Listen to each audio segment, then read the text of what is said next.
உதிக்கின்ற செங்கதிர் உச்சி திலகம் உணர்வுடையோ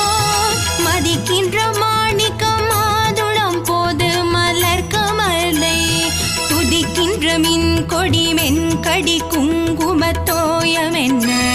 விரிக்கின்ற மேனி அபிராமி எந்தன் விழுத்துணையே துணையும் தொழுந்தெய்வமும் பெற்ற தாயும் சுருதிகளில் பனையும் கொழுந்தும் பதி கொண்ட வெறும் பனி மலர்ப்பூம் கனையும் கருப்பு சிலையும் மென் பாசாங்குசமும் கையில்